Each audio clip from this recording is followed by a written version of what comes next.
isang Pilipino sa kumpirmadong nasawi sa lumubog na Korean vessel sa Bering Sea.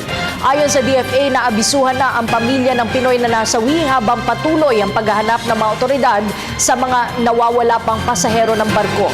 Narito ang ulat ni Sam Ramirez. Kinumpirma ng Department of Foreign Affairs ang kauna-unahang Pilipino na nasawi sa lumubog na South Korean fishing vessel sa Bering Sea, malayong silangang bahagi ng Russia. Siya ay kinilalang si Jessie Alovera Londres, 25 years old. Kasalukuyang nasa Carolina 77, isang Russian rescue vessel, ang kanyang mga labi. Naabisuhan na ng DFA ang pamilya ni Londres bago pa Manila isiwalat sa media ang impormasyon. Ayon kay Foreign Affairs spokesman Charles Jose, wala pang impormasyon kung paano mapapauwi ang kanyang mga labi sa Pilipinas. Our embassy in Moscow has confirmed that confirmed the first Filipino casualty in the sinking of the South Korean-owned fishing vessel Oriong 501. The ATM team that was sent from Moscow, they're now in the region, and a team from the Indonesian embassy also joined them, and they are in discussion with the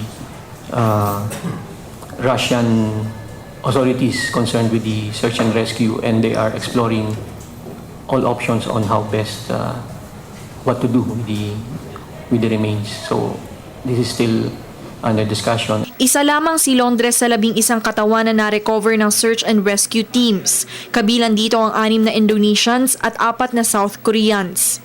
Sa kasalukuyan, nasa 12 na ang death toll, kabilang ang isang South Korean na una nang na-rescue ngunit binawian din ang buhay. Una nang napaulat na may 13 Pilipino ang kasama sa lumubog na fishing vessel, kasama ang 11 South Koreans, 35 Indonesians at isang Russian para sa kabuang bilang na 60. 7 dito ay una nang na-rescue, kasama ang 3 Pinoy survivors.